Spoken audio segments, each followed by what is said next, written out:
And hello, everyone, my dear viewers and listeners. Welcome to the 24th episode of Peter's Content Free Podcast. I am your host and speaker today for, I think, what might be the final episode of Peter's Content Free Podcast. I don't mean to say that there won't be future podcast episodes, but I think I might just make like a new podcast with a new, different name. That's all. Some of you have probably noticed that I haven't made one for several months now. For a while there at the beginning, I had made several. Maybe I was making them for maybe like one a month or something, and then there was some breaks, and it got less frequent. This kind of thing, it kind of depends on my other creative outlets as far as talking about things, right? For a while, I didn't want to make podcasts because I was streaming, or it was more difficult to make podcasts because I was streaming, and I was talking about stuff on stream that I would otherwise put in podcasts. And then for a long time, when I wasn't streaming, basically the perfect storm for making podcasts for me seems to be not streaming, not going to therapy, not making long videos, stuff like that.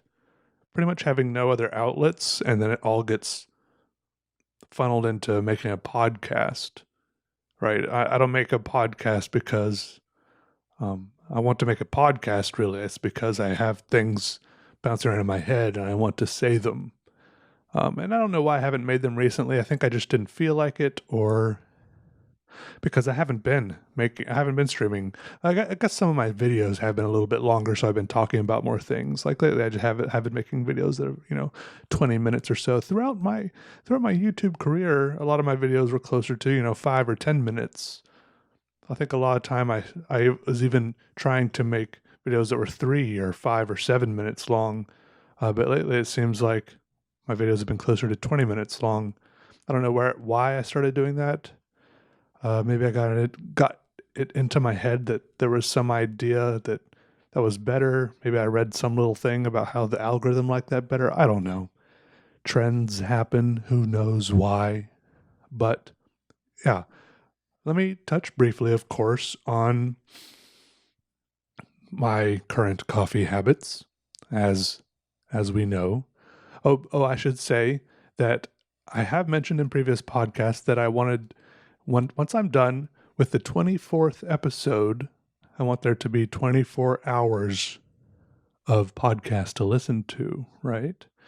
So I did some rough calculations, and I feel like I probably made a mistake somewhere along the way, but I did some calculations, and according to these calculations, the first 23 episodes amount to 1,363 minutes. And if you do 24 times 60, that's 1,440. So that leaves 77 minutes for the 24th episode. So an hour and 17 minutes. If this episode is at least that long, that should put us over the 24-hour mark for Peter's Content Free Podcast Season 1, possibly the only season. And maybe we can do some brainstorming later on in this episode for possible names for the next podcast. I think the issue is that I made a mistake with the naming of the podcast, calling it the Content Free Podcast. It doesn't roll off. I don't know. It does kind of roll off the tongue for me, but I do too much it's too self-deprecating, right? I named it that because I didn't want people to think like, oh, what's he going to talk about today? Like, what's the topic of his podcast? I did like the idea that I could just get on and talk about anything or nothing, right? But it doesn't sound super exciting if people who aren't familiar with me see it. I don't know. I got to get better at being my own hype man, right? And calling it the Content Free Podcast is just kind of de-hyping myself. I don't know. So there's got to be some middle ground. I'm not going to call it, like the greatest podcast ever, or whatever. But I don't know. Anyway, so I'll think about it. We'll talk about it. Basically, what I've been doing with coffee lately is I'm back to cold brew coffee, and I've gone back and forth on this. Sometimes I drink hot coffee and I swear up and down that it's the best thing ever. No matter the season or time of year, time of day, and I drink hot coffee and I brew it or buy it or whatever. Sometimes I make my own cold brew coffee. I have a little press thing that one of my friends gave me for my birthday, I think. I could make my own cold brew coffee if I wanted, but it's a little bit inconvenient because it's just one more thing you gotta clean and you gotta start it brewing like the day before. So, because it's got to brew for at least 12 hours in the fridge and so on and so forth. And I love the convenience of just going to the grocery store every now and then and buying like 2 or 3 or 4 jugs of this cold brew coffee, and it's not that expensive. I just it's really the only inconvenient thing about this cold brew coffee, the way I do it right now, is that um it's really the only thing in that far corner of the grocery store that I buy down there with the orange juice. Sometimes I was drinking orange juice, but I don't know. It seems like no matter what I do in life, there's always someone out there to tell me that it's bad for you. I mean, even the most healthy stuff, like, orange juice. Even if you drink orange juice, someone will be like, that'll kill you. That'll kill you sooner than you know it. It's got oranges and juice in it and sugar and cancer. I'm like, the alternate is I'm drinking soda. So isn't it better? But then they'll be like, nope, look at this article. Orange juice is actually worse than soda. There's always some article and they're like, you're just gonna die. So I'm just like, well, I'm just gonna drink this cold brew coffee. And so I drink I'm at the point where I'm drinking 2 big glasses of cold brew coffee a day. And sometimes I debate drinking a third, but then I'm just like, no, I don't think I've ever drinking a third yet. I drink 1 cold brew coffee glass in the morning, and then I wait a few minutes, and then I drink the second one. And I just feel like if I drink that third one, I'll quickly get to that point where I'm start feeling uncomfortable. Just the caffeine shakes. You get a little bit caffeine shaky. You get a little bit caffeine tummy achy, and there's not really anything to do for it except maybe pop a Tums or 2 and wait it out. Drink a lot of water. And it still happens sometimes. Lately, here's my this has been my my diet lately. This is what I've been trying to stick to with mixed results. Once again, this is all just stuff I buy prepackaged at the store because look, some people like they're like cooking. They go on and on about cooking and how great it is. And I just cannot get on board with cooking. I don't know what it is about cooking that feels like such a drag to me. I don't like it at all. I would rather almost do anything than cook. I don't know why. Maybe there'll be some transition in my life when I'm be like, wow, I love cooking now, and I can't believe I didn't before, but I love it now. There have been changes in my life where I have, you know, just like I didn't used to like coffee, and now I do like it. Maybe there will be a point where I'm like, wow, I love cooking. I'll have to maybe I should take a closer look at what catalyzed those other fundamental changes in my life and see if I can manipulate myself to create one of those changes so that I like cooking as well. But right now, I think the main problem is that I don't mind spending a few more dollars and to have the food pre-made for me, right? Because the bigger inconvenience is the time it takes to cook. I don't want to just stand around cooking. Maybe if I didn't live alone and I had someone to share it with, then it would be more fun to cook for someone or with someone. But if you're just alone, I don't know. So what I do? I I get my cold brew coffee, a pint glass, and I have a yogurt, either strawberry or blueberry yogurt. Activa. This is my third brand of yogurt. I tried the first two brands. I don't know what was wrong with them. I didn't like them for some reason. They were, I don't know, the yogurt cup sizes were wrong, or the way they were mixed, or something about them was off. I don't know. I don't really remember. But I settled on this brand, Activa yogurt. You get them in 12 packs, two connected cups of six. You bend them back and forth, they crack apart. You peel the top off, you still have to mix a little bit.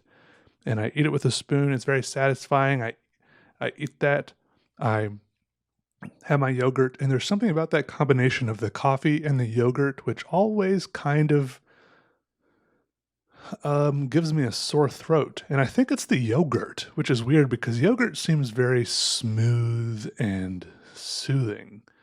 It's like, I don't know, something about it. I mean, maybe it's the dairy, because I've heard people say dairy, like people, like voice actors and stuff, say they don't eat any dairy because it's bad for their throat or their vocal cords or something. Because I can have the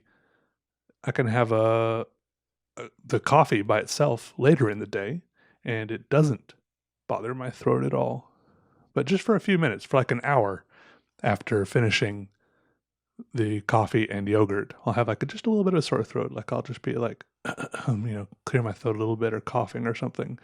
And it happens every day, but I don't change anything because I'm just very stubborn like that. It's just not bad enough. It's just a very mild inconvenience, and it's not bad enough for me to change my ways.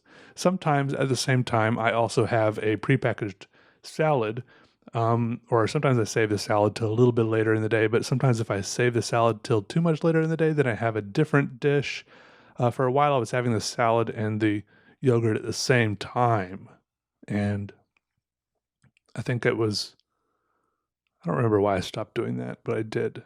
These are these salads where you just have like a piece of plastic across the top. You peel it off, and there's like this little kind of Lunchables tray of. There's like, depending on the salad you get, I get a chef salad or a Santa Fe salad. There's like this little tray of things to go in the salad, and a little cup of salad dressing. And at first, for a while, I was trying to mix all this stuff up in the bowl it all comes in, but it's just too small, and invariably some of the stuff ends up coming out of the bowl and making a mess, and I'm paranoid about ants. I have an ant problem right now. I keep putting ant bait traps out, and they just never end up going away completely. And I went over to my mom's house not too long ago to visit with my nephew, because my sister brought her son over there, and I was hanging out with my nephew, and my mom just had like a couple little ants crawling around on her counter, and she just didn't seem to care. I'm like, maybe it's okay to have a couple little ants. But I have more than a couple little ants, and it's not okay with me, because I was even drawing. I was even sitting there drawing at my drawing table in the kitchen, and I couldn't tell if an ant, where it came from, but an ant plopped down on the desk right in front of me, and it was stunned for a moment before it started crawling around again. And I was freaked out because I couldn't tell if it fell from my hair, worst case scenario, which I think has actually happened before. That's terrifying. It makes me feel disgusting, because it makes me just wonder how long it's been in there. I don't think it fell from my hair because I had just taken a shower. But then I had this image of maybe like an ant popping out of my shower head somehow. That was just like horror movie nightmare fuel type imagination stuff, though. I don't think that's what happened. I think it fell from the ceiling, or I also had a fan blowing on me. Maybe it somehow got caught up in the fan and blew through the fan and landed on the desk in front of me.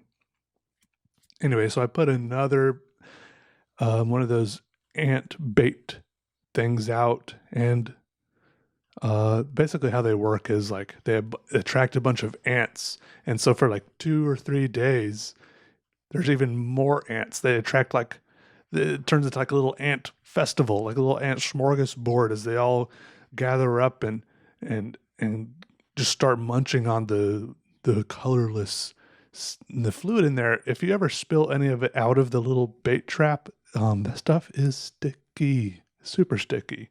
It's like The ants love it, but I guess they take it back to wherever ants live or come from.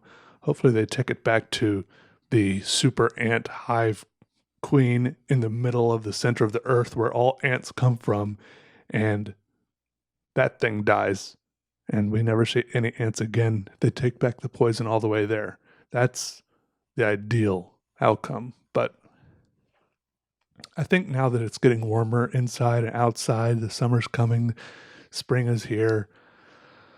I think that bugs are just going to be a problem again. I had a brief respite during the winter when I didn't really see any bugs, and that was nice. The pesticide, the exterminator guy came.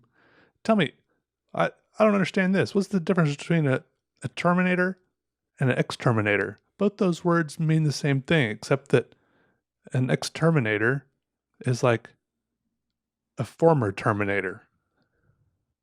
But exterminate means to end or destroy or remove, right? And so does a terminator. Why are there two separate words? Maybe terminator is more of the fanciful words.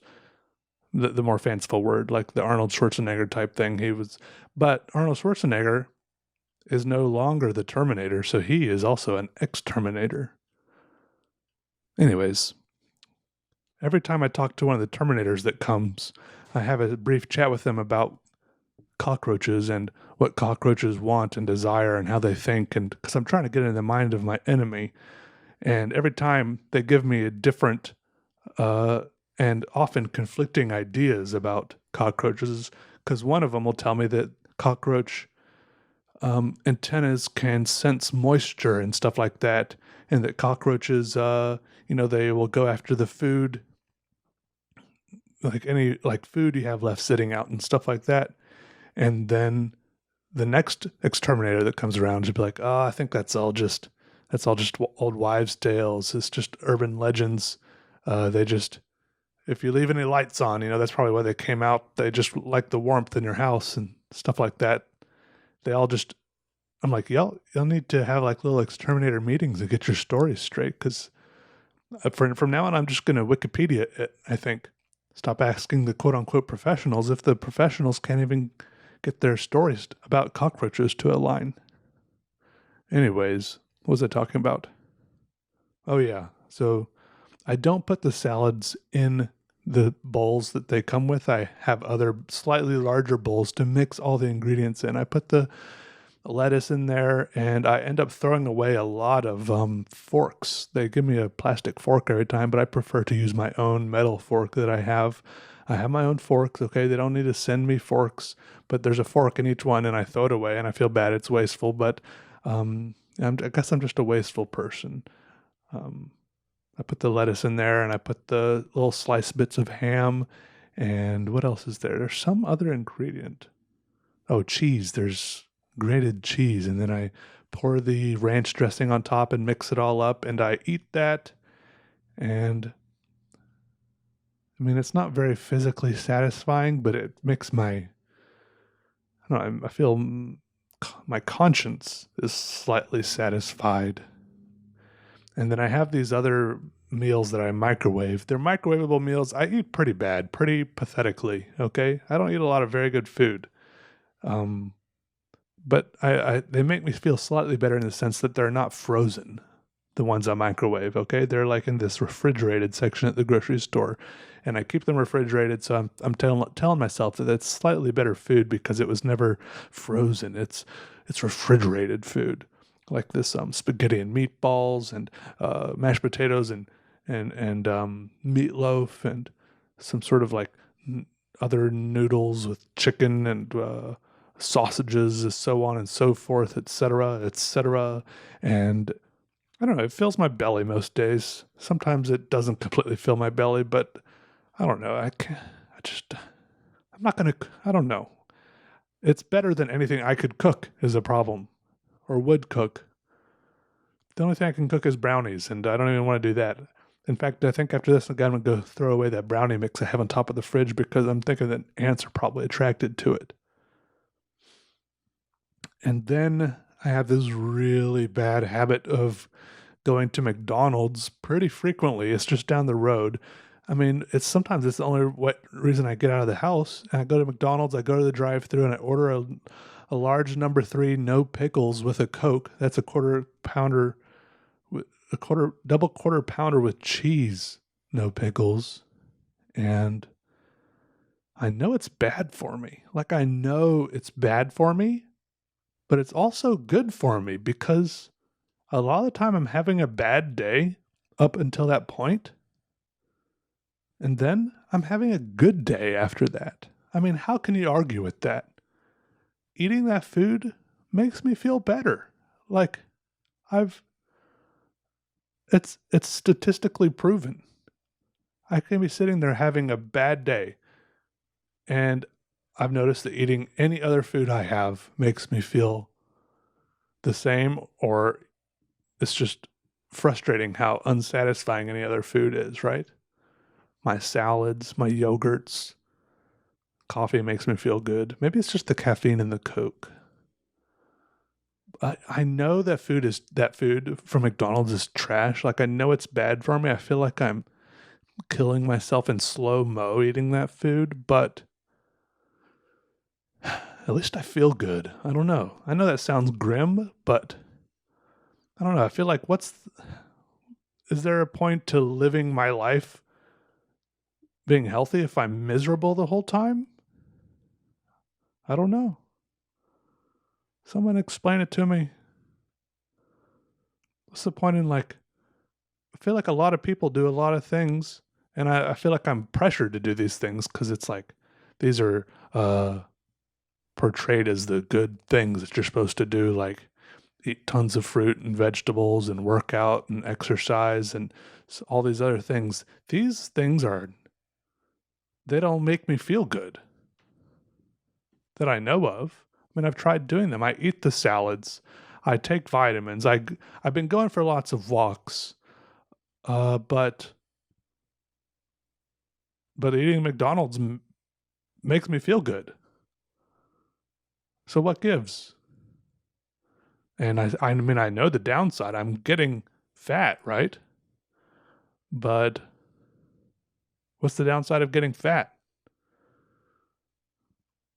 You're less attractive?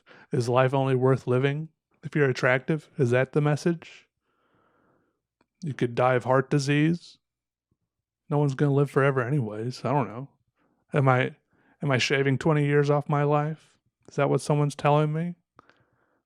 I don't know. I know it's grim, but I don't know if I want to gamble on having 20 extra years of my life if I have to live 40 miserable years to do it.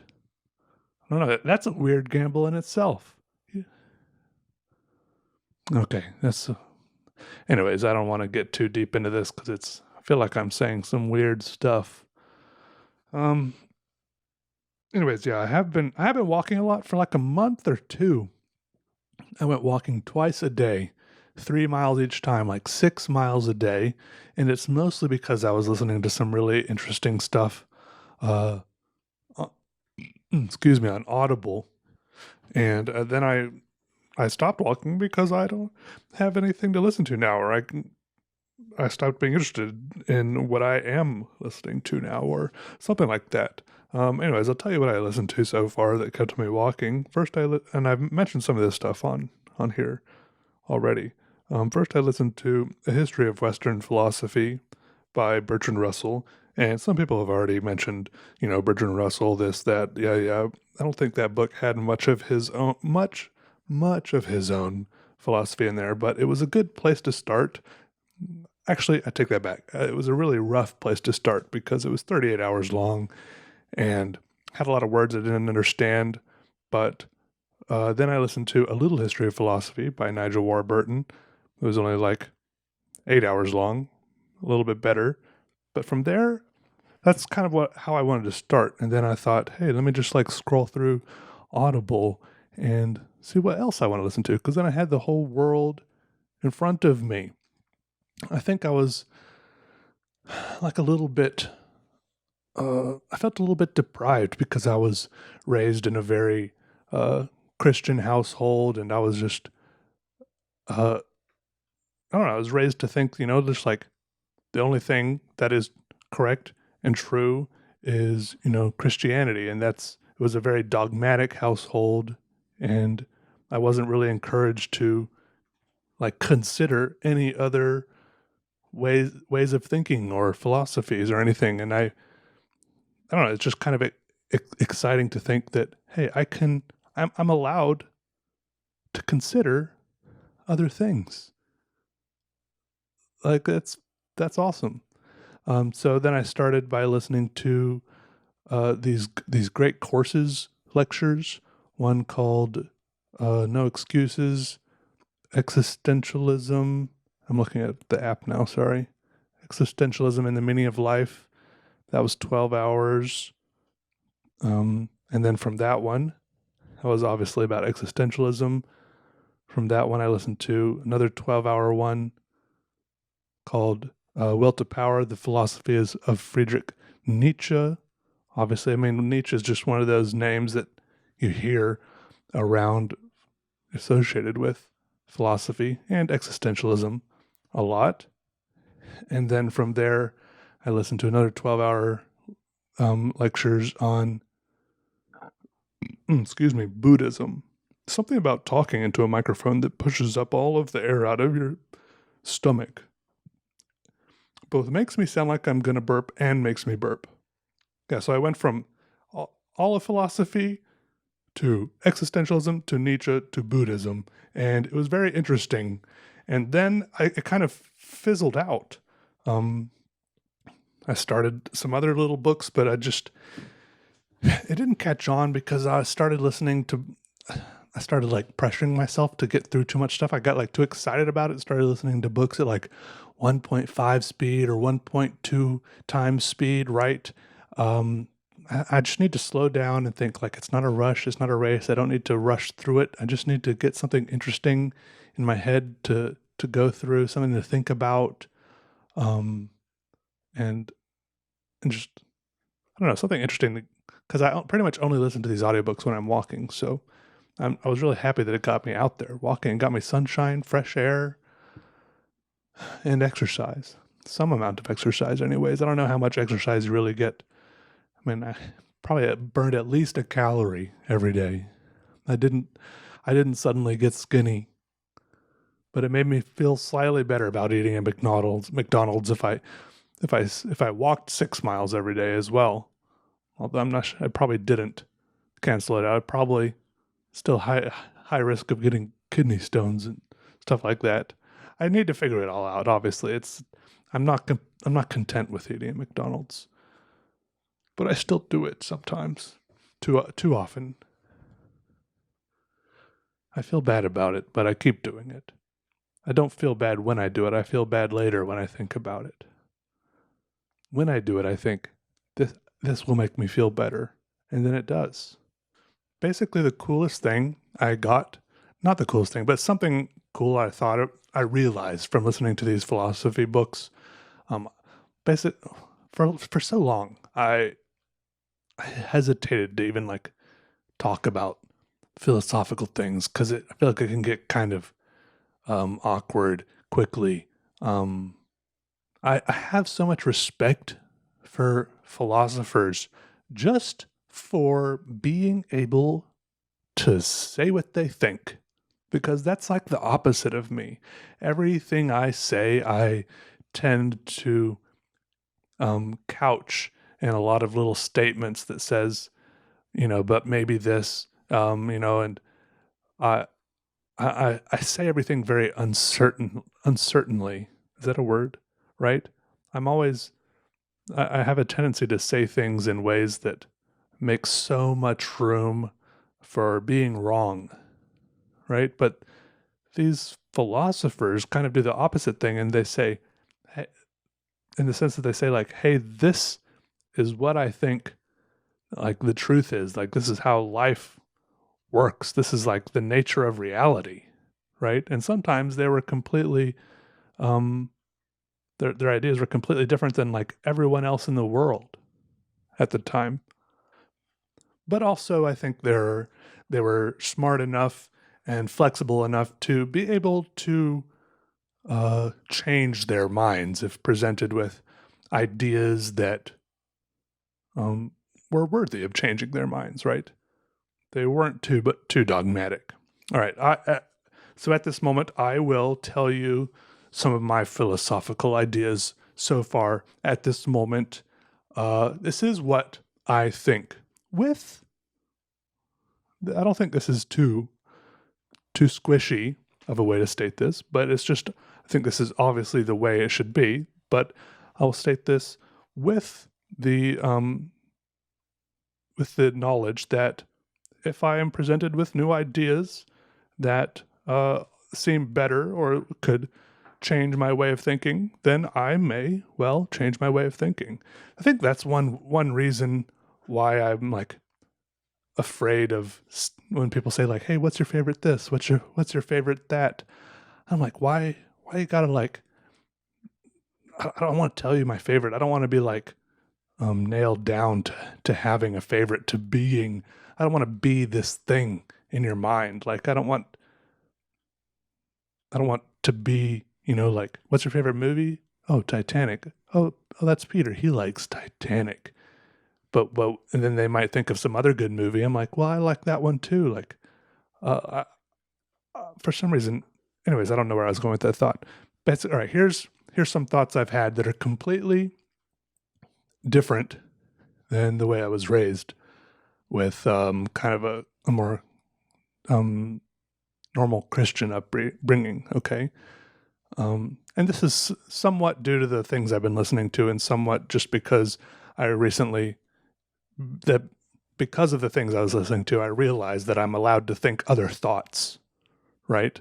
Which feels like a kindergarten type of realization. But I was kind of raised believing that you're not supposed to think other thoughts, which I'm a little bit upset about, but actually really upset about. But I'm just trying to make the best of it now by learning about philosophy, right? All right, so here's a few ideas that are a lot different than ideas I was supposed to have growing up. First of all, well, this is kind of a prefix. I don't believe in God anymore. My parents would probably be very sad to hear that. I don't know if I'm atheist or agnostic or whatever. I'm just not really putting much thought into that anymore. I just don't really care about that anymore. There's too much other stuff to think about. Okay, my parents would probably be devastated and cry, and my mom probably. I feel really bad. Okay, I feel like a lot of the reasons why I hung on to that sort of thing was just because I was afraid of disappointing my parents, and it's weird. It's really weird, the things we hang on to, because we don't want to disappoint our parents, but we have to be our own person and think our own thoughts eventually, one day, right? Anyway, so the first thing is I don't think we have souls. Whoever the first person was that came up with the idea of having a soul, that was a bold thought. That is really, I mean, I feel like it doesn't seem weird to us now because we're so used to thinking about souls. But if you'd never heard of the concept of a soul before, I feel like that'd be really weird. I guess it's just, I mean, I don't want to turn this into a philosophy podcast, but I guess souls just kind of go on with the idea of wanting to not actually die when you die, or maybe something to do with discerning the difference between humans and other animals or something. But I'm not really sure there is a difference, and I don't know if we do keep on living when we die. Okay, so that's just a thought I'm thinking, and not having a soul seems to have, to me at the moment, make a lot more sense than having a soul, in the sense that not having a soul also makes a lot more sense than having any other invisible force living within me that no one can see or hear or touch or feel or prove. All right. Secondly, I guess I don't believe in free will, like that we can. And this one's a little bit more complicated because, like I mean that in the sense that if we had free will, when someone is free, they can do whatever they want. right? But we can't really do whatever we want. We're restricted by all sorts of rules, like the rules of physics and nature. I can't just suddenly have balloons for hands or fly or walk through a wall. I don't have free will in that sense. And we're also completely restricted by the normal laws of cause and effect. So even whenever we make a decision, I think that we're subject to cause and effect. We don't have free will in all the decisions we make because our mind is not magical. It's just a physical thing with chemical reactions going on, I guess, maybe as neurons fire. And maybe all this could be proven wrong with like quantum mechanics and stuff. It seems like everyone keeps finding out that everything falls apart at the quantum level. But also, it doesn't seem like we understand everything that's happening there, and that's fine. I don't understand everything, and it's kind of more refreshing that way than claiming to understand everything completely like I did growing up. But yeah, it's okay to feel like we have free will in our day-to-day lives on a surface level as our brain makes decisions. That feeling of having free will, like, do I want this donut or that donut? It feels like I could choose either donut, but the donut I choose uh, was determined by all the little cause and effect and chemical reactions and all the infinite number of things that happened in the universe leading up to that point and everything that happened currently at that point. Um, Everything affects everything else, right? So I feel like there's not actually free will. Just like nothing is really random. If you flip a coin, it'll seem random to us just because we can't predict which way it'll land. But if it lands face up or tails up, if you could look at everything that happened when the coin was being flipped, if you looked at the way your thumb hit it and the way it flew through the air and the way all the little air particles interacted with it and every little interaction that happened with that coin as it was flipped, there would be a very satisfactory explanation for the way the coin flipped and the way it landed, right? It's not actually random. We just call it random because we can't predict which way it will land in this tiny amount of time from when we flip it and when it lands. Okay, but no, this is, after all, not a philosophy podcast. Let's talk about something else. And after hearing me say all these weird things, you might be thinking, is this guy high? Actually, no. I am happy to announce that I'm not high. Some of you may remember from a previous podcast, I mentioned some struggles I was having with weed. And I'm still struggling, but I am happy to announce that I haven't smoked weed in quite a long time now. I think since January 21st, if I remember correctly. And today is actually April 20th, 420. So it's actually kind of apt to mention that. I'm remarkably sober, and I'm happy to announce that. I mean that I'm still struggling with it in the sense that there are some evenings or days when I'm just like, I really, really, really want to smoke some weed right now, but I don't. And I think it's a lot better for me.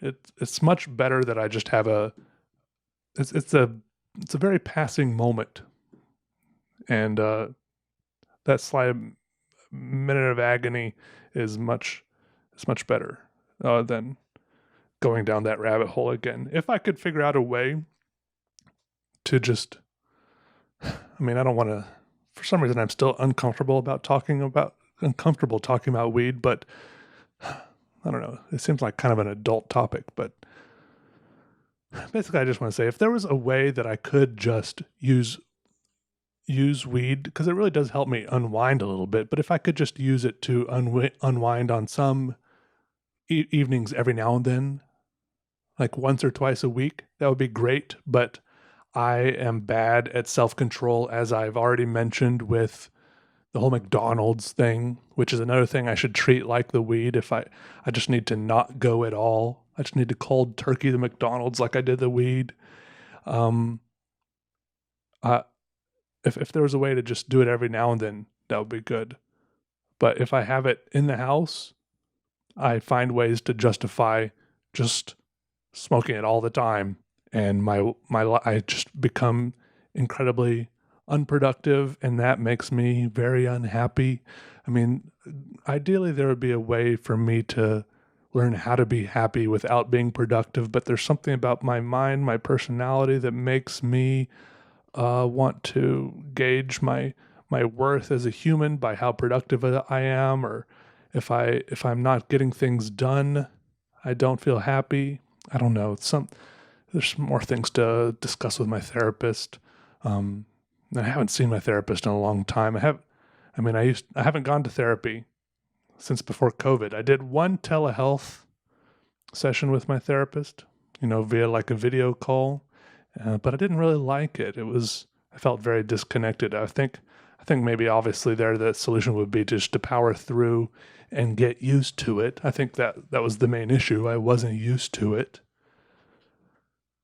but hopefully this will all be over soon. Like I mentioned, I don't know if this video has been published yet. At the time of me making this recording, I have made a video where I mentioned that I have been fully vaccinated, which feels really good. Like I feel like I can breathe easy again. But I mean, I feel like we're still in this whole COVID thing, and that everyone still is having to wear masks everywhere and stuff like that. I just want it, just like everyone has been for a year and a half now or whatever. I just want it to be all over again. I want to be able to go to therapy, see my therapist face to face, stuff like that. And obviously other things that everyone wants, like just being able to hang out in public, travel, go to concerts, see your friends, stuff like that. But, there was something else I was going to say. I don't remember. Basically, yeah, everything's mostly okay. There were some other things I've been noticing while I was walking. Mostly the smells. I think studies have said, I don't know what studies these are. I think I've seen headlines at most. I haven't read these studies, but I've seen headlines about studies, or even maybe just references to headlines about studies, saying that smell is the sense most closely tied into our sense of memory, right? So when you smell something, that's the thing that can take us back to previous memories in our life.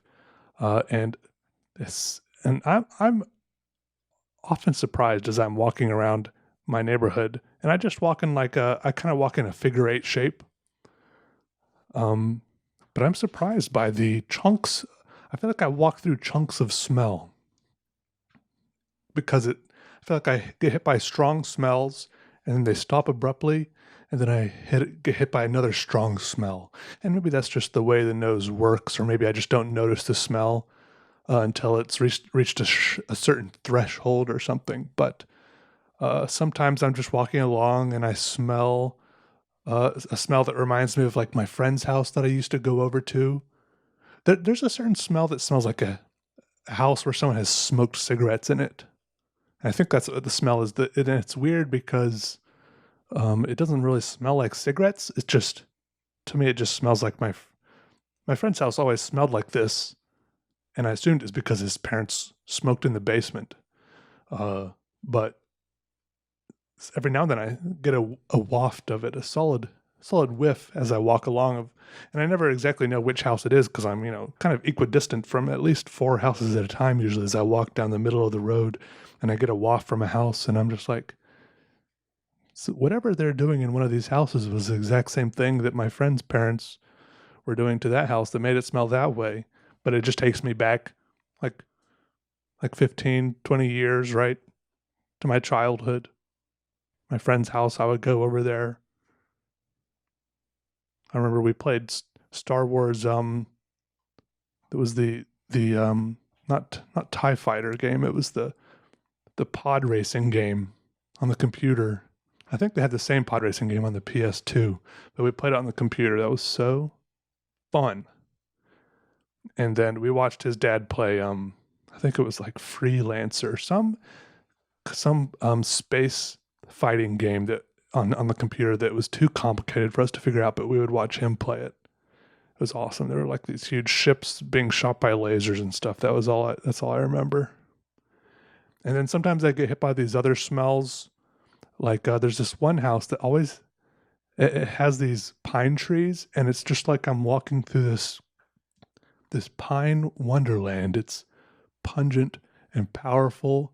It's like a pine air freshener in a car or maybe a candle, but there's like this invisible aura around these trees next to this house. And I walk along, and every time I walk by it, I get ready to take a big inhalation of the smell of these pine trees. It's just so rich, and it smells great. The smell just kind of lingers around these trees, maybe like 20 feet away. As I walk by, I get 2 or 3 good whiffs, and then I'm gone. But I walk by it twice on each walk, so usually the second time it's better because I sometimes am lost in thought the first time, so then the second time I'm more prepared. Yeah. Doot, doot, doot, doot, doot, doot, bloop, bloop, bloop. Okay, that was the sound of 2 days passing. Yep. Since the last sentence you heard me speak before this one, 2 days have passed, and honestly, I don't know what I was talking about before. I think I was talking about walking around, smelling stuff. I was on some weird tangent as usual. Right now, as I'm talking, I'm picking some crusty. I think that's something from when I was eating. I mean, I know. I think it's obvious why I have ants. I never eat in my kitchen. I eat at my computer almost all the time, but most of my ants are in the kitchen. I have only maybe 1% of my ants are here at my computer where I eat all my food. Most of my ants are crawling around my kitchen sink. And I've only seen one ant ever in my bedroom, thankfully. I make a very, very big point of never taking any type of food except my water bottle into my bedroom because I'm so afraid of attracting any sort of bugs in there, because I know if I ever see like bugs crawling around my bed, my quality of sleep will suffer dramatically, or at least it might. Also, something I did today that was a little bit different is I injected myself. For a long time now, I've been taking something called Topamax, which is a drug for my migraine headaches. But I mean, then it got rid of like some chronic headaches. I was getting headaches like 4 or 5 times a week, but now I still get some pretty bad migraines, like maybe 4 times a month, migraines that last like 1 or 2 days. Like I can go to sleep with a migraine and feel the migraine in my sleep, while I'm sleeping, I can feel the pain. It's really weird, and I wake up with it, and I can't do much the whole day except just kind of wait for it to go away. If I move, it feels worse. I pretty much just sit around, take as many showers as I can. I use up all the hot water. Lights make it worse. Typical migraine stuff. Feels slightly nauseous. Something just fell off my desk. Anyway, so I went back to the doctor. I think I think I actually had like a telehealth appointment, right? Which I later got a $200 bill for. I was like, what? I just had a literal video call on my phone. Not even, not to, she's a nurse practitioner. Okay. She still knows a lot of stuff. She's great. I'm not saying she's not worth $200 of my time for a 10-minute call. It's just, I guess I wasn't expecting it, but I didn't fight it. Okay. I paid it immediately. I was just alarmed. I didn't expect it, but I probably should have, because it still takes just as much of their time. But I guess I'm not. I don't know. I guess I should. I do want it to be cheaper for it to be telehealth. Although I guess the doctor or nurse practitioner or whatever is still working and doing the video call out of. I'm trying to figure out if they still have all the same expenses to do telehealth. Like they're still there in the office. They still have to pay for the, the building they're in, the offices they're in. The secretary still lined up my appointment and everything. So I guess it's all right. And the telehealth stuff won't last forever. I don't know. Anyways, it costs $200 for like 10 minutes. I have the worst possible insurance possible that I bought, and they even got rid of my option. My insurance was called catastrophic insurance. That was the literal name of it, and they got rid of it. So now my insurance is called like bronze insurance. They got rid of what I was buying, which was the cheapest, possible and made me, so now I'm like forced to buy slightly more expensive insurance. Anyways, all right, okay, tangent. The point is, they got me on this new type of migraine medicine called Aimovig. If you want to look it up, Aimovig,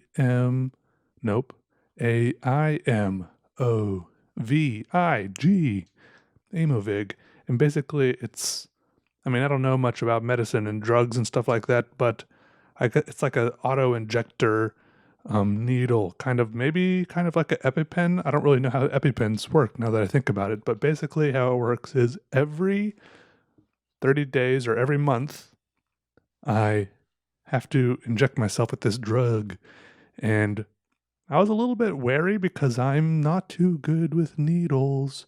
Like sometimes even with very brief and tame interactions with needles, I have passed out in the past. I mean, I've probably told these stories. I'm not going to go into all those grim, gruesome stories. I mean, they're actually pretty tame, but for me, they were grim and gruesome because I passed out because of the needles. But anyway, so I was a little bit wary. I was like, am I going to be okay injecting myself with this once a month, because for some reason my mind freaks out about needles. Like, I don't think, me personally, I don't think, like, if you asked me, are needles scary? I'm like, no, it's just like, just a little piece of metal, right? It's sharp. It goes into your skin. Doesn't even like leave a gaping hole or anything. Like whoever invented injecting stuff through needles was a genius. Great idea. But there's something in my head, my psyche, however brains work, even when we don't want them to. Like I wish needles didn't freak me out, but for some reason they do, right? Anyways, but thankfully with this thing, the first time I injected it, I went in and I saw a nurse. Maybe that's what cost $200. I'm trying to figure out where this bill came from, obviously.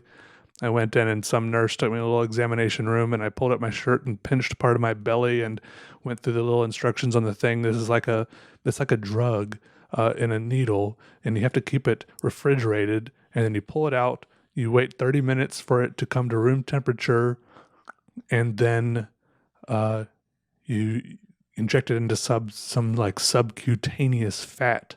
And there are a few areas on your body where it's good, like your thigh and your belly. And the lady was like, yeah, your belly is the best place. So I sat there, I pulled up my shirt and I pinched my belly next to my belly button, and I did it. And, you had to like take off the little guard on the front of it, and you push it onto your belly while you're pinching your belly, and the little part on the front of it pushes in, and then you push the button on the back, and there's a little window on the side of the injector, and you can see it going like being injected into you. It's pretty crazy. I try to convince myself I'm just like some sort of like Iron Man superhero sort of thing, powering myself up. Because, in the movies, it's so cool, like injecting, or like some sort of video game. You know how in video games, if you're healing yourself, it's just like full health, max health, powering up. They just always have like random injectors that take like a split second, or that is if it's not a bandage or something that takes them like 1 second to apply. I think it's like, what was it, like PlayerUnknown's Battlegrounds? There's like a million. No. A game has cool healing animations and mechanics is Escape from Tarkov. I've never played it because it looks way too sweaty, I guess is one way to put it. But I've watched some people stream that on Twitch, and Escape from Tarkov has the coolest little like animations and mechanics for healing yourself. Like have all these different little packs, like of like little needles and stuff. You like the guy will like open a little zipper pack of needles, open it up, pull the needle out, pop the cap off the needle with his thumb, inject himself, and I guess he feels better after that. Throw the needle away, put the pack away. It's like very, very detailed. Maybe that was supposed to be like an adrenaline shot or something. I don't really remember what it was in the context of the game. I feel like I'm talking very fast right now. Just breathe, Peter. Let's take a moment to breathe. Everything's okay. Anyways, yeah. So I have like a slightly tender spot on my belly there where I gave myself my injection earlier today. I think it's helping. I only had like 2 migraines this month, It's only the second time I've done it. I only had like 2 migraines in the past month instead of like the usual 3 to 4. So I don't know. Maybe it takes a while for it to start working.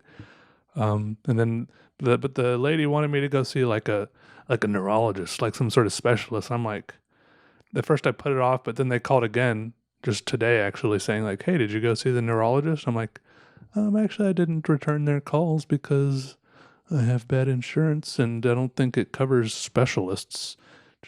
It covers like um just a couple of primary care visits every now and then, which obviously it seems like I've exhausted that. I was like, do I have to go see the specialist? So now they're saying maybe they can apply for me to go to some study if I qualify and I'll get paid for it.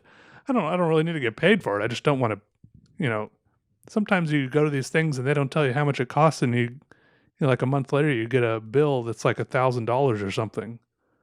So I don't know. That's the most annoying part about it is like nowhere else in life do you go to something and they don't tell you how much it is until a month later, or they don't tell you how much it's gonna be. Like I can't walk up to the. It seems like if when I do try asking how much it's gonna be, maybe I should be a little bit more forward and upfront about it. They're always like, I don't know, you're gonna have to check with your insurance. Like there's always some ongoing prolonged bureaucratic battle going on between doctors and insurance companies behind the scenes, just like papers and files and folders flying back and forth, memos and emails. And I don't know how it works, but it seems like the dust never settles. Anyways, I just want less headaches. I just want to feel good. I think that'll probably involve me. Like, I know what I need to do. I need to stop. I mean, everyone seems to agree what you need to do on what you need to do to feel good, right?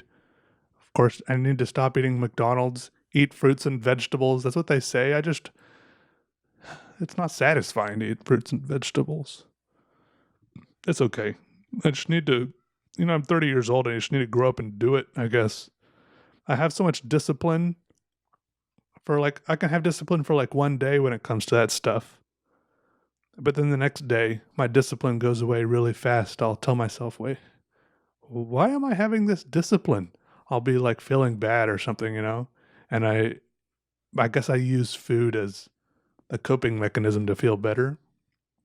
And the next day I'll be like, why am I what's the point of all this discipline when I could have a double quarter pounder with cheese? And then I can't justify it or something. Oh, also, I just wanted to say that when I was injecting myself, it didn't hurt at all. And I could barely feel it. The needle, whatever was injecting me, the first time that I was doing it with the nurse at the place, it was very uneventful. And then today, I got the thing, and the lady, the secretary at the doctor's office is like, "Oh yeah, I tried that once. Like I've had the lady at the secretary that I always talk to on the phone. She apparently has had the same problem with migraines as me, because everything I say that I'm, like that the doctor is setting me up with, she's like, "Oh yeah, I've tried that." She's taken the topiramate that I've taken. She's taken the Aimovig. She said that none of that worked and that she has to get Botox shots now. That's the only thing that made her migraines go away. And I was like, oh, maybe I'll get that. But then I Googled Botox for migraines, and that turns out you have to get like 20 shots, 20 Botox shots around like the crown of your head, around your scalp, like every 3 months or something. And that sounds like torture to me. That sounds worse than the migraines. I mean, I guess I am straight up scared of needles. That just sounds bad. I don't know. That has to hurt, right? I don't know. I guess my migraines aren't that bad. I guess that's a good way to see if people are actually how in pain they are. I don't know. I don't know. I guess I just hope. Anyways, I was about to inject myself today, but then I was about to freak out because I was like, wait, what if I do have a weird reaction and I do freak out from the needle? And I started to like get nervous, and I texted my mom. I was like, "Hey, can you please FaceTime me really quick so I can inject myself with this Aimovig?" Because I was afraid I was just gonna like pass out in my chair or something, slump over on the floor. I just, and anyways, but then I was like, "No, this is silly." And then I just did it, and it was not painful, and nothing happened. And then I texted her again. I was like, "Never mind, I just did it. It was fine." And then she's like, "Oh," she texted me like a minute later, like, "Sorry, I didn't have my phone with me," something like that. Anyways, we still need to talk about what I should call the next podcast. I want to call it something with a slightly more solid name, not such a long name like Peter's Content Free Podcast. Let me hear your ideas, and I think maybe I could have some content in the podcast, like even just like a topic or an idea to at least talk about for at least the beginning or part of it. I mean, see, I don't know why for so long I've been just so afraid to say what I think. And I think the big part of it is I'm just terrified by this idea that I can never have all of the information, right? No matter how much I mean, it's not like I read a lot or, I don't spend all day researching things, but I feel like almost a kind of defeatist attitude, about sharing my opinions on things, stuff like that, because no matter how much I read or know, I feel like there can always be some sort of like gotcha out there. I can always be proven wrong by something that I didn't read or know, or I don't know, maybe that's part of it. But I don't know if that's a good reason to not say things as long as they're said and in good faith. And I guess if I think I'm right, I guess, I don't know. I'm not sure either way. Anyways, I was just thinking out loud here. Some names for a future podcast could be. Actually, I haven't really thought of any. Thinking aloud with Peter Draws, or should I make it slightly more mature and stop? I mean, I would still upload it on Peter Draws, but it should. No, I should keep Peter Draws. I was thinking maybe I could do with Peter Deligdish. My real last name. Thoughts and things, or saying words. Saying words. That's simple, straightforward. Strings of words. Wait.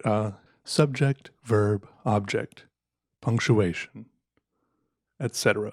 And so on and so forth. Have you ever thought about how weird it is that we say things like, "We have to go. I have to do this. I have to go to the bathroom. You have to do this." How did that word "have" get in there? Especially when you say something like, "I have got to go." That word "have" doesn't make any sense. Every other time we use "have," except in these situations similar to that, the word "have" means something totally different. Like you possess something, you own it, or somehow like have it, right? But in those sentences, when you're saying like, "I have to go," is it insinuating, or is it saying that like, is there like a presumed other word in there, like, "I have a need to go"? But sometimes you also say, "I need to go." And when you say, "I have got to go," the word "got," which is a very weird word when you say it 20 times, got, it just sounds like an even more extra word. I have got to go. What does got? Got also means like you possess something. I got it, which means I started owning it, or I started possessing it, right? None of it makes any sense, but somehow it started. I'm sure, is this the type of thing that linguists study? How weird things in language started to be? I guess that were there ever like councils in languages when people like sat down and be like, "This is how our language is going to work"? People ever create languages like that? Like let's make English now. Let's make French. Let's make, I mean, maybe I feel like that is kind of how some languages, like maybe Italian, had to be made because there's so much nice little like structure and stuff to them. But some other languages seem to really just have evolved from other languages over time. Isn't that the whole point of like the Romance languages? Romance, Roman. Anyways, I don't know. That really just bugs me for some reason. I have got to do something. Is that correct grammar? I have to do something? Or is that slang that's just become acceptable? All right, and in other news, my neighborhood is pretty nice, and this next complaint I'm going to make will make me sound maybe, I don't know, kind of cynical or like some old fogey. I don't know, maybe like a kind of dad, but I don't know, some other kinds of dad type figures would heavily disagree with me. In fact, some some older middle-aged men I think are kind of the problem here in this situation. Basically, as I've walked around in this neighborhood, um, I see that there is some weird version, like a weird stillborn version of the American dream, that typical kind of classic version of the American dream, you know, the house, the lawn, the picket fence, the kids, the cars. Uh, that is kind of here, but it's kind of uh, stuck and only half realized in the sense that there's the house, the the cars. No one really has fences, but they could if they want to. Maybe they have fences in their backyards. They have the kids, they have the lawns, but none of it's really interacting. Maybe it's just because TVs and video games and air conditioning was invented, but the no one's playing in the lawns. No one's even using the lawns. Maybe the lawns get used maybe 1% of the time, but they still go to a great effort to maintain the lawns so that they can be used, even though no one uses them. And it really frustrates me because as I walk around, and I walk around at all different times of day, even though I do intentionally avoid maybe like 4 or 5 p.m. when everyone is getting home, and this is also when everyone else seems to be going on walks. So, I mean, maybe it is partly my fault because I try to avoid when other people are active, but I walk around at like noon and around midnight.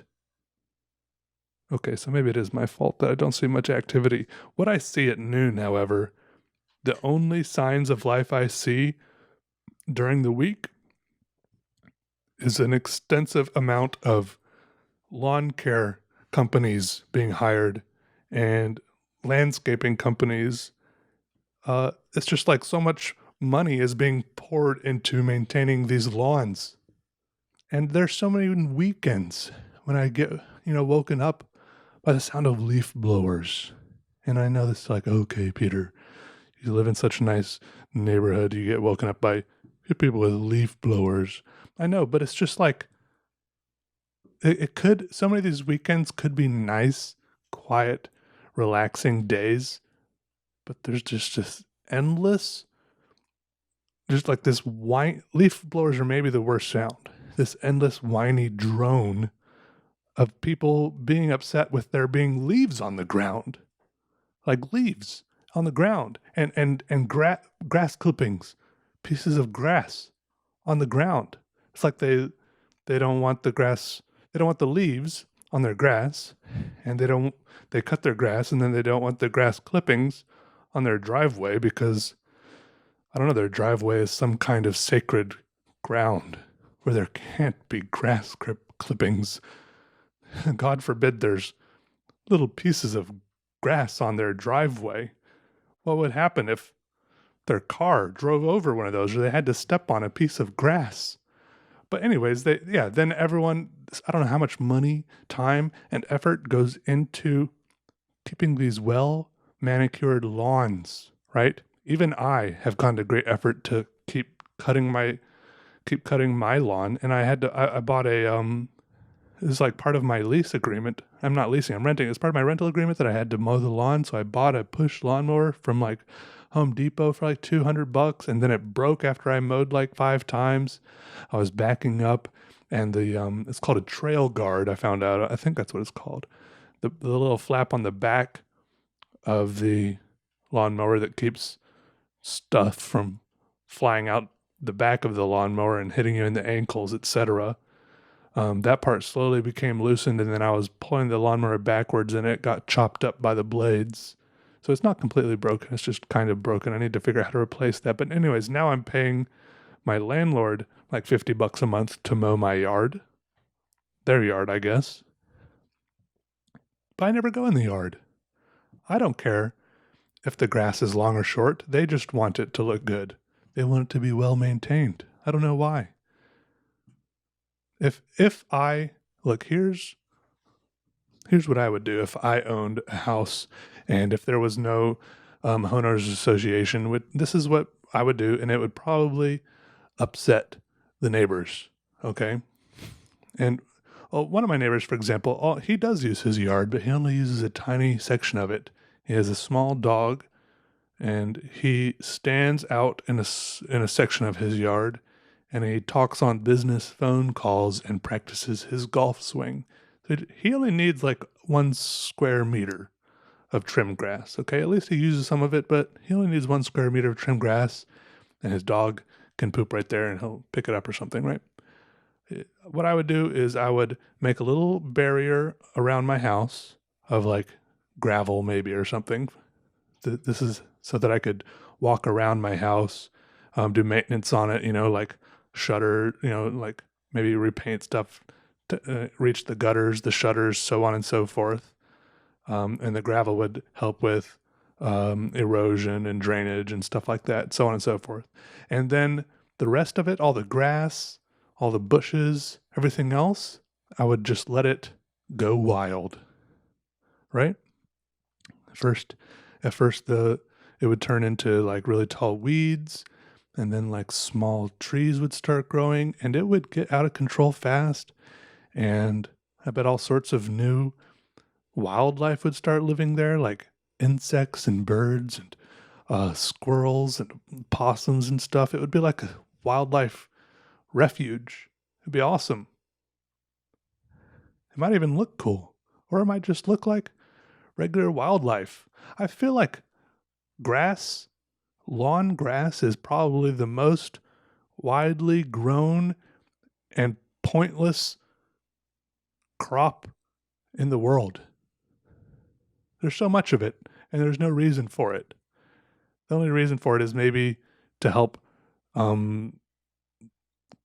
prevent erosion, and the only reason, I wouldn't just pave over all of it with like gravel or something is because, it's pretty good for preventing erosion and helping with drainage, and it's good for it's probably good for the ecology, the economy, whatever the nature is. I can't think of the word right now.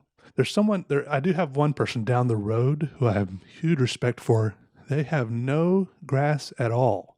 Their entire front yard is taken up by some big planters they've made. They're about 2.5 feet high, maybe. They have like wood and aluminum siding, and then they're filled with dirt, and then they plant stuff in there. I haven't gotten really close enough to tell what they plant in there, but even the area between the planters, they haven't tried growing any grass there. It's really just dirt with maybe some sort of gravel or something. And I'm like, yeah, huge respect there. You're like, I feel like there should be more of that. They're probably growing like vegetables in there. It's like a little urban garden.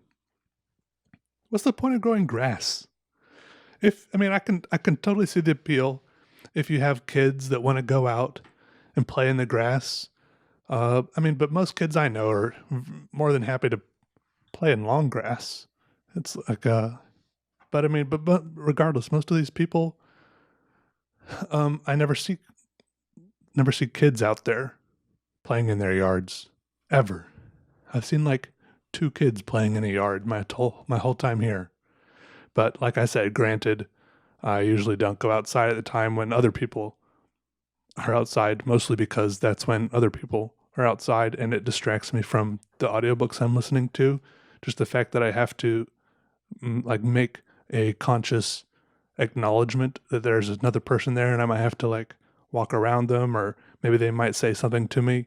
They just take up a little slight amount of mental power, and then I'm more likely to miss something in the audiobook, and I might have to skip backwards, and re-listen to it. And that's the main reason I like walking when there's no one else out there, and it's like my own little world where I just look at all the empty houses and make judgments on them about their yards and stuff like that. So, it's a good time. I just wanted to rant for a minute about,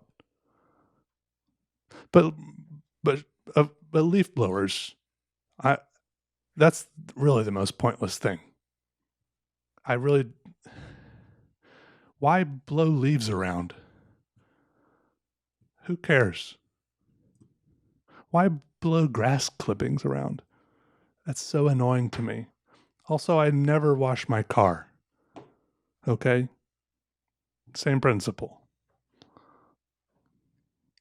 We live in a world made of dirt, and you want to drive around in it and try to have a clean car? That's ridiculous. The inside of your car I can understand washing because you actually touch and interact with that part. And maybe I can see, like, maybe, well, you could make the argument that it makes the paint last longer. Like it will start rusting the paint sooner if you leave dirt on it. I don't know if that's true or not. I feel like the paint on modern cars at least is pretty sturdy, and if there's a little layer of grime on there, it shouldn't make much of a difference, but maybe it does. I'm not sure. I'm not talking about the level of dirt, like if you went mudding or something. But the people who go mudding, those people intentionally sometimes leave the mud all over their car just so people know that they went mudding, I feel like. Also, I have an idea for a book I want to write, and the idea is, let me know what you think of this. I don't know if I really care what you think of it, because I kind of want to do it anyways, but I'm just thinking out loud here. Maybe that's what I should call the podcast, thinking out loud. But I don't know. That seems like it's probably already been done. I don't know how. I feel like it really does need to be at least a little bit catchy, or you'll people who are. I need people who are scrolling through a million different podcasts and who have never heard of me before. Right? I need to capture at least a little bit of outside people. I feel like I don't know if anyone who's never heard of Peter's Content Free Podcast have ever clicked on Peter's Content Free Podcast. It sounds like maybe the worst podcast ever. Right? I don't know. Anyways, here's my idea. My idea is like the doodle version of a novel. And the doodle version of a novel. And it's not meant to be read. It's really just like an idea of a piece of art. The idea is that I just write however long a novel is supposed to be. What is it, like 50, 70,000, 100, 200,000 words? I just start writing and just keep writing, and I never hit backspace. I never go back and edit or change anything. I just keep going forward and write. I never plan anything out. I never write an outline or anything. I just write and write and write until it's done, because that's pretty much the same same way I go about drawing my pictures. I don't plan anything out. I don't undo anything. I don't edit it at all. I mean, I do kind of edit it sometimes when I scan them in, but mostly I don't edit them, And then at the end, I'll have a novel and I can publish it just through like Amazon or whatever, self-publish it. And then people can have the Peter Draws novel, and it'll be a nice thick book, like 200 pages or something. And they can put it there on their bookshelf and not read it like all the other books that we all have that we don't read, but we have it because it's by an author we like, or it's famous, or it looks good on the bookshelf or something. Like, there are a million other reasons people have books a lot of the time, I feel like. And I feel like the fact that it's kind of an artistic project, like just the fact that the words have been spilled out in a very linear order, like they all came out in that order, and that's the order they are in the book or the order they popped into my head. I don't know if that has ever happened in many other books. I could even add some little illustrations, like maybe one drawing per chapter or something like that. It could be interesting. I don't know. I would never expect anyone to ever read the whole thing because I think it would be pretty unreadable or boring, but that wouldn't really be the point of it. Anyways, that idea kind of tickles me, but sometimes I have a lot of these ideas that are fun to knock around in my head, and then it usually happens that once I've got all the supplies in front of me that I'm like, it was more fun to think about than to actually do. So that could be one of those. Because I feel like if it was a really good idea, I would have just started already. I keep on telling myself I need to wait till I have, it's one of those things. I need to wait till I have enough time, the right time, to just sit down and do it. But it's never going to be the right time or enough time. You just got to start. Just got to do it. Maybe today. I'll just keep like a Word document open and just type on it every now and then until there's 100,000 words. Then I publish it because it's free to do it. No reason not to. Anyways, I think if I stop the podcast now, then it'll probably be long enough for the whole thing to be 24 hours long. All 24 episodes. That is, of course, unless my calculations are horribly wrong, which is entirely possible. I have made horribly wrong calculations before, and I expect I will again. So I just want to extend a hearty and heartfelt thank you to everyone who has, first of all, gotten to the end of this podcast episode. And I know there are some of you who have listened to every single episode of Peter's Content-Free Podcast. I want to say thank you. You're amazing. I know there's people out there saying that they have listened to every episode multiple times. And all of the people who have just been so encouraging along the way, saying that they listen to it, to calm down or to go to sleep or while they're drawing or working or driving or whatever. Like all the encouragement, it goes a huge, long way. And I thank you for it. I am not the best at responding to every message and email and comment and everything like that, but I see so much stuff. It pours in and it fills me up and it helps me a lot, especially on, days when I feel a little bit discouraged. So I owe you all a lot in that way. And so thank you. I hope to make more of these podcasts. I just need to figure out a way that I'm a little bit more excited about it or something, I guess. And I think I'll be able to find that way. So thank you all. Take it easy.